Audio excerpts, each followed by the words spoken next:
¿Qué tal? ¿Cómo les va? Bienvenidos a una nueva edición de Fórum Jurídico Fiscal, programa número 37, temporada 2014 de este ciclo que se emite a través de Teleimagen codificada para toda la provincia de Santiago del Estero y para todo el mundo a través de forumjuridicofiscal.com.ar. Saben ustedes que estamos en YouTube, en Twitter y en Facebook para repasar cada uno de los programas y releer algunos de los temas que han sido tratados por los mejores exponentes a nivel nacional. Tengo que agradecer como siempre a la gente de La Perla por su participación en el programa y obviamente a la gente de la Universidad Nacional de Santiago del Estero a través de la Facultad de Humanidades, Ciencias Sociales y de la Salud que apoyan este programa técnico. Obviamente la Universidad Nacional a través de la Facultad de Humanidades tenía que estar apoyando a Fórum Jurídico Fiscal, una universidad que está en punta en el norte argentino con 12 carreras de grado, agrandando cada vez más la oferta educativa. Así que muchas gracias a la gente de la Facultad de Humanidades, Ciencias Sociales y de la Salud. Rápidamente nos tenemos que meter con el contenido porque hoy tenemos un programa muy intenso. Hay entrevistas y también algunos micros, 3 invitados, para decirlo de mejor manera, que van a desarrollar importantes temas. Arrancamos con este micro del doctor Osvaldo Balán, realmente un amigo de la casa, una eminencia que es muy bueno volver a tener nuevamente, porque ya estuvo en este ciclo 2014. Esta vez va a hablar de un fallo muy importante, el fallo Nordelta, relacionado con obras de infraestructura. A mí me pareció un tema imperdible, esperamos que ustedes también lo disfruten. Osvaldo Balán nuevamente en Fórum Jurídico Fiscal.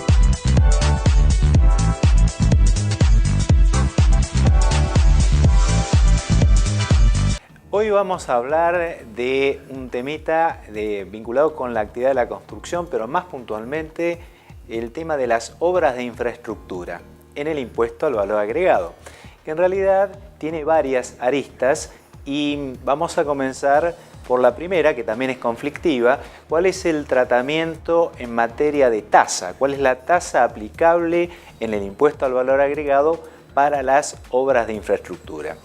En realidad hay muchísimas obras de infraestructura en barrios destinados a vivienda.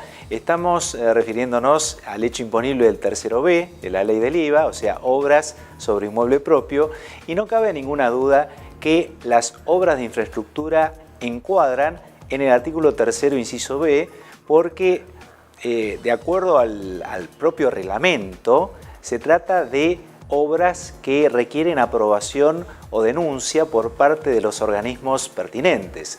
Quiere decir que tanto desde el punto de vista objetivo como desde el punto de vista subjetivo encuadra en el tercero B. Es normalmente una empresa constructora que realiza la obra con el propósito de obtener un lucro con la ejecución o posterior venta. Pero, bueno, ¿cuál es la alícuota aplicable? Porque muchas obras de infraestructura se realizan en barrios destinados a vivienda. Y entonces, como existe la reducción de la tasa del IVA para vivienda, ¿aplica el 10,5% o no?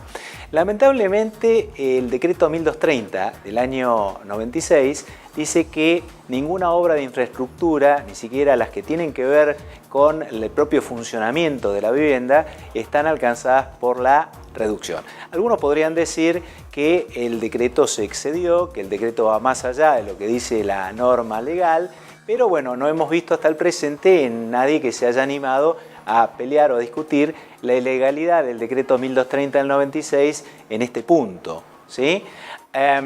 Inclusive los antecedentes que existían en materia de vivienda económica, porque todo tiene una historia, y en el IVA, en una época existió una exención y también una reducción en un periodo posterior para vivienda económica. Y en aquel momento las obras de infraestructura sí estaban beneficiadas. Quiere decir que borraron todos los antecedentes que existían al respecto, no los tomaron en cuenta y en la actual reducción de la tasa del IVA, las obras de infraestructura están alcanzadas a la tasa general del 21%. Eso por un lado. Hay un dictamen relativamente nuevo, el dictamen 28 del 2010, donde algunos cuando lo comentaron dijeron, uy, el fisco cambió de opinión, pero en realidad no hubo ningún cambio de opinión, simplemente ratifica este dictamen que las obras de infraestructura están grabadas al 21%, acá no le podemos echar la culpa a la AFIP porque quien dice eso es el decreto reglamentario. Entonces un contribuyente le plantea al fisco, mire que esto en otra época era distinto, pero lamentablemente si nos atenemos al decreto, salvo que se plantee la inconstitucionalidad, las obras de infraestructura están grabadas al 21%.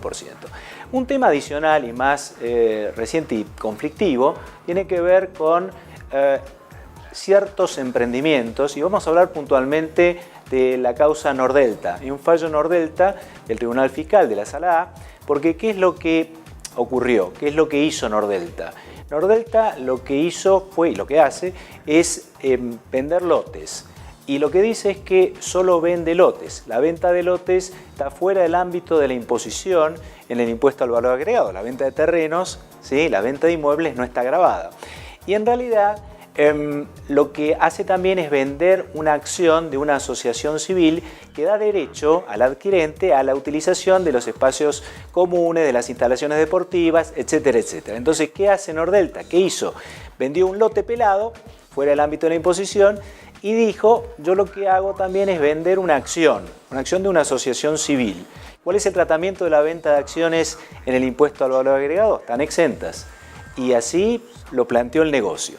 Pero claro, la AFIP no está para nada de acuerdo, no estuvo de acuerdo, había emitido ya un dictamen 3 del año 2005, donde en función al principio de la realidad económica, lo que sostuvo es que en realidad la obra se había efectuado y se terminaba vendiendo, que el precio que estaba cobrando Nordelta en realidad era el precio por el lote más la obra de infraestructura y que se estaba valiendo de una estructura jurídica manifiestamente inadecuada, escondiendo la gravabilidad en materia de impuesto al valor agregado. Esto llega al Tribunal Fiscal y la Sala del Tribunal Fiscal le termina dando la razón al fisco. O sea, considera que la obra efectivamente se realizó, que se está cobrando y que, bueno, el hecho de que se haya constituido una asociación civil y que se venda una acción de una asociación civil, en realidad no puede distorsionar la realidad económica que, en opinión del fisco y también del Tribunal Fiscal, es la realización y venta de una obra.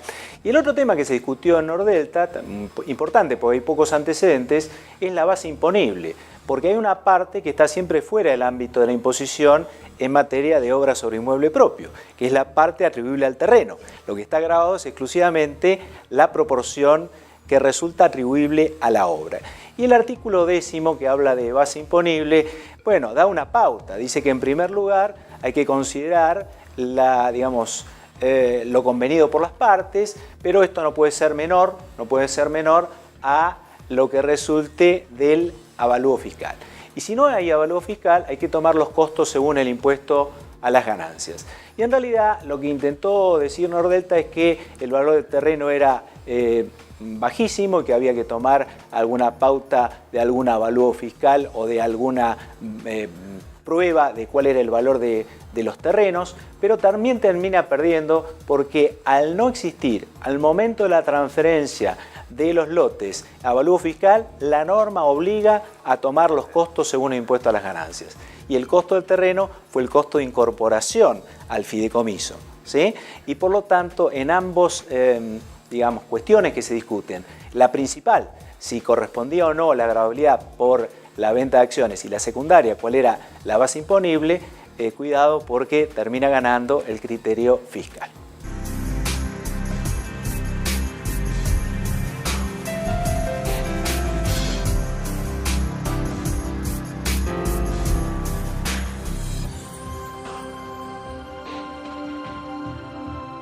Seguimos en Fórum Jurídico Fiscal. Queremos saludar al Consejo de Ciencias Económicas por los cursos que está realizando de actualización tributaria e impositiva junto a Fórum Jurídico Fiscal. El último fin de semana estuvo la doctora Susana Corinti, a quien también agradecemos, tratando temas referidos a la seguridad social. En este contexto, hace un par de meses estuvo el doctor Martín Caranta, un amigo del programa, tratando un tema muy importante: balance contable versus balance fiscal. Aquí, para nuestro programa vuelve a hacer un análisis minucioso de ese tema el doctor Martín Caranta, nuevamente en Fórum Jurídico Fiscal.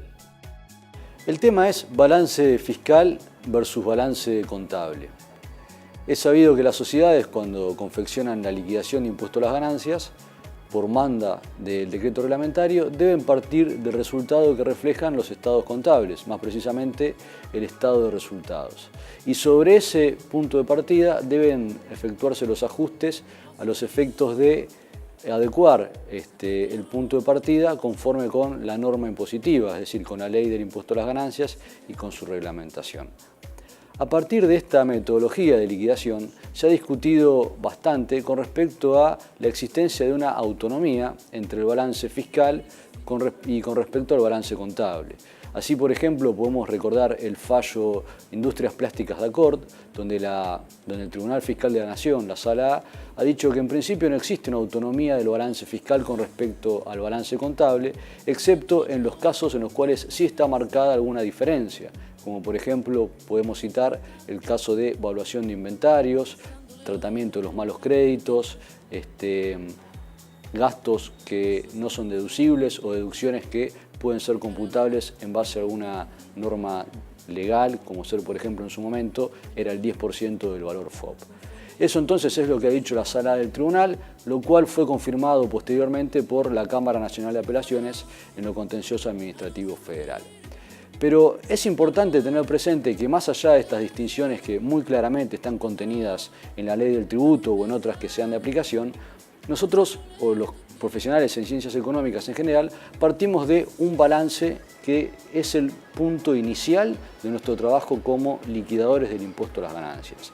Pero no tenemos que dejar de observar que muchas veces ese balance contable ha sido confeccionado y luego evaluado teniendo como mira la razonabilidad de la información contenida en el mismo. Cuando se toma el balance para ser realizada la liquidación del impuesto a las ganancias, lo que hay que tener presente es que la ley de procedimiento fiscal no permite la razonabilidad, sino que manda hacer las liquidaciones con exactitud.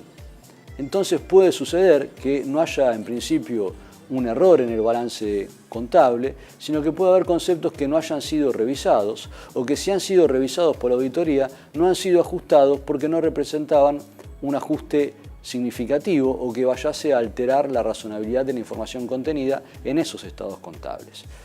Ahora, nosotros, como liquidadores de impuestos o como asesores fiscales, no podemos conformarnos con la razonabilidad, sino que tenemos que apuntar a la exactitud, como ya mencioné. Entonces, acá lo que podemos observar es que debe haber algunos ajustes al balance contable para llegar al resultado impositivo cuando el balance contable no se adecúe a lo que dicen las normas impositivas vigentes. Entonces aquí ya no hablaremos de una autonomía o de una falta de autonomía, sino simplemente de aplicar los criterios impositivos que tal vez no están del todo bien reflejados en el balance contable, sin que ello implique en modo alguno que estamos en presencia de un balance falso, ¿sí? Entonces esto es importante ser evaluado, ser considerado, y vamos a hablar de algunos casos concretos que se pueden generar. Por ejemplo, como ya mencioné, hay partidas que no se evalúan por la auditoría por cuanto no representan valores significativos. Pero eso es un tema de auditoría. Desde el punto de vista impositivo, como ya mencioné, tenemos que hablar de la exactitud. Entonces puede suceder que el liquidador de impuesto a las ganancias quiera efectuar algunos ajustes al balance fiscal, apartándose del tratamiento contable, simplemente porque hay cuestiones que tienen un distinto criterio de imputación o porque la forma de documentar hacen que no sea correcta tomarlas como cargos fiscales. En fin, lo que quiero dejar en claro es que no siempre que haya un ajuste al balance fiscal estaremos apartándonos de la autonomía, o mejor dicho, haciendo hincapié en una autonomía, sino algo que podrá suceder es que el liquidador de impuestos lo que quiere reflejar fiscalmente es el criterio que establece la ley, es decir, como de ejemplo, el devengado. Entonces podrá suceder que en algunos casos el devengado esté mal receptado en el balance contable y el liquidador de impuestos lo quiera adecuar a la normativa legal para su incidencia correcta en el balance fiscal. Y dicho sea el tema del devengado, desde mi punto de vista, no hay un devengado para el balance contable y otro devengado para el balance fiscal. Cuando tenemos que tomar la definición del devengado, si bien existen en las normas contables, lo que tenemos que tener como horizonte es la doctrina de la Corte Suprema de Justicia de la Nación, en el caso Compañía Tucumana de Refrescos, del 24 de mayo del año 2011. Allí el máximo tribunal lo que hizo fue definir a este concepto como una cuestión muy receptada en el derecho que tiene connotación patrimonial y que indica el momento en el cual se produce el nacimiento o la génesis de un derecho de índole patrimonial para el sujeto que tiene que cobrar, que es aquel que también habrá tenido un ingreso devengado, o para aquel que tiene que pagar y lo que habrá tenido como correlato será un gasto devengado. Entonces, en definitiva, una cosa es la autonomía del balance contable o del balance fiscal con respecto al balance contable y otra es adecuar la liquidación del impuesto a las ganancias a los preceptos que marca la propia ley del impuesto a las ganancias cuando los mismos no son receptados en forma correcta en el balance contable.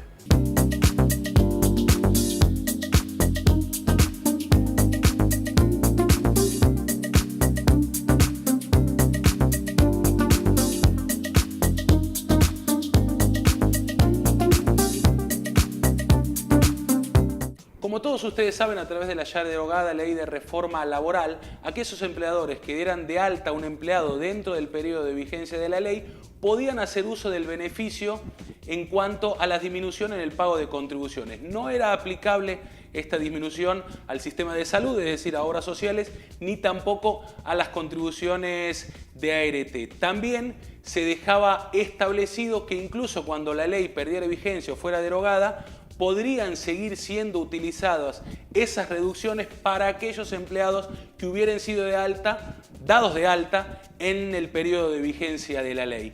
Dentro de este contexto, la Administración Federal de Ingresos Públicos, a través de su Dirección General de Recursos de Seguridad Social, detectó una evasión de 535 millones de pesos porque algunos contribuyentes se amparaban indebidamente en los beneficios de esta reducción de pago de contribuciones. Ocurría que tomaban para determinados empleados la reducción en el pago de contribuciones cuando el alta no coincidía con la fecha de vigencia de la ley. Bueno, la investigación fue muy clara, la AFIP lo detectó, 535 millones de pesos, más de 8.900 contribuyentes, evasión en recursos de la Seguridad Social detectados por la AFIP. Con relación a este tema, vamos a tener nuevamente un amigo de la casa, una presencia ineludible para hablar de este tema, como es el doctor Horacio Félix Cardoso. Nuevamente el doctor Cardoso en Fórum Jurídico Fiscal.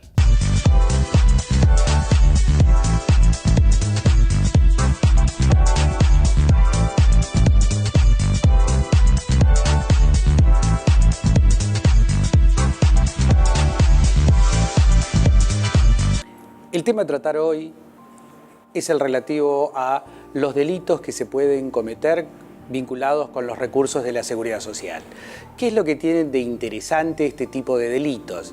Son los más denunciados, son aquellos que es mucho más fácil de acreditar y de probar, en donde, como todos los delitos de la ley penal tributaria, hace falta dolo, es decir, que hace falta la intención de evadir y de engañar al fisco, no le simplifica la prueba a la Administración Federal de Ingresos Públicos.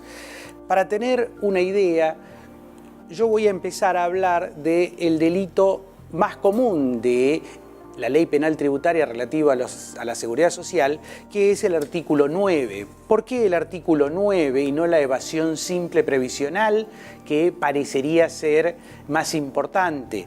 Porque la mayoría de las denuncias que efectúa AFIP son por la apropiación indebida de los recursos de la seguridad social. Es decir, cuando el empleador deja de depositar los conceptos que retuvieron a sus empleados dentro de los 10 días hábiles administrativos después del vencimiento de la obligación.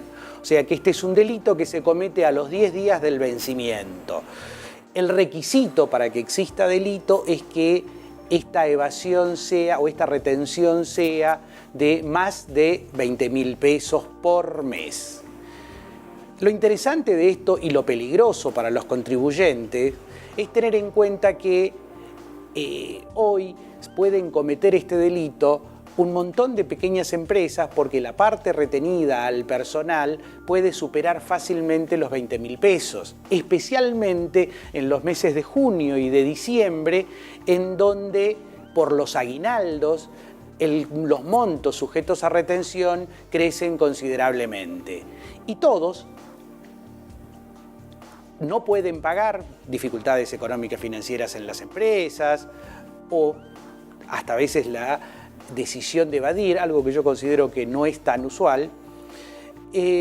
A los 10 días se comete el delito, se presenta la declaración jurada y el fisco puede esperar durante todo el plazo de prescripción, 6 años. Usualmente no lo hace, pero las pruebas van quedando porque surgen de la propia declaración que presenta el contribuyente.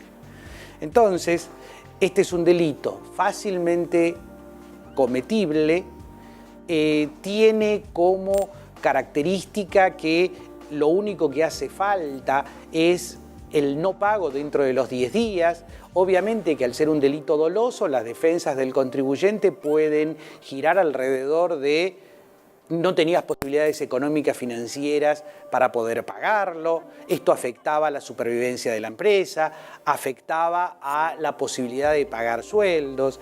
Si bien hay algunos fallos a favor de esta posición que avalan la situación del contribuyente, yo diría que la mayoría de los tribunales no han admitido esta excusa porque si no sería fácil, no puedo pagar porque tengo problemas financieros y entonces no cometo delito.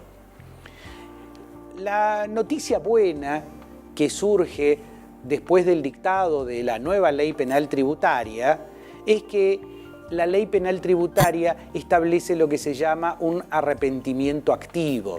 Lo que en la vieja ley penal tributaria se llamaba la bala de plata, que era que uno podía pagar por única vez los impuestos evadidos y esto lo eximía de la sanción penal, en la nueva ley esto ya no existe más, pero sí existe la posibilidad de que en cualquier momento después de la comisión del delito el contribuyente se pueda arrepentir cumpliendo sus obligaciones tributarias y esto elimina la existencia del delito.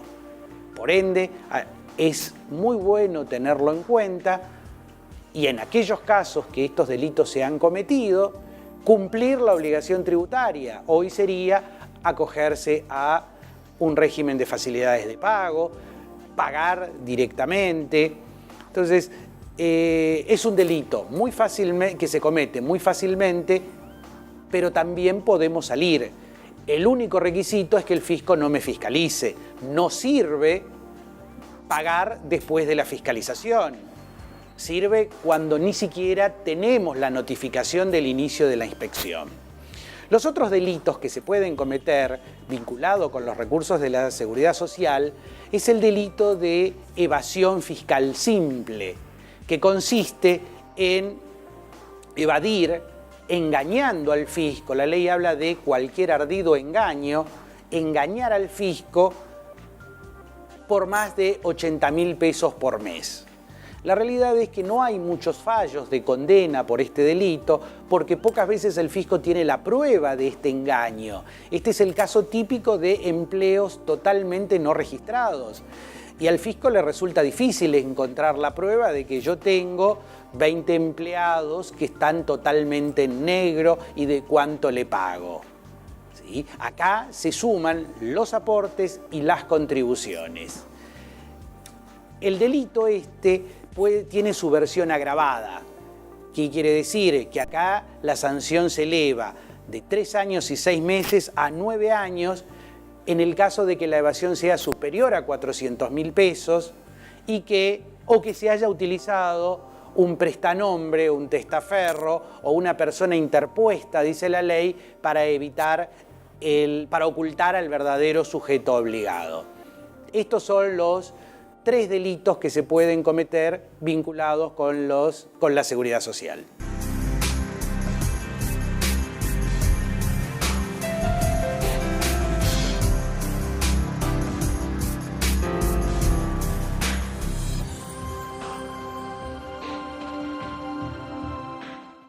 Se termina una nueva edición de Fórum Jurídico Fiscal. Hemos tenido 3 micros realmente muy buenos gracias a la producción desde la Ciudad Autónoma de Buenos Aires del doctor, nuestro amigo Ricardo Ferraro, el contador Pena, al lado mío en la producción ejecutiva y la producción general desde Santiago del Estero y desde Buenos Aires. Se está terminando un nuevo programa. Nos vamos a ir con una frase muy interesante. Les digo a todos los contadores, léanla y reléanla nuevamente porque, como dice la frase, esta es una profesión de riesgo y hay que saber, seguramente hay que estar muy empapado de lo que es el derecho penal. Frase muy interesante. Nos despedimos también con un tema musical de Giuseppe Verdi.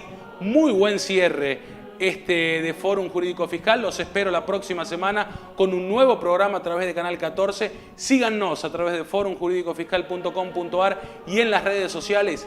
De esta manera se termina un nuevo programa. Hasta la próxima semana en Fórum Jurídico Fiscal.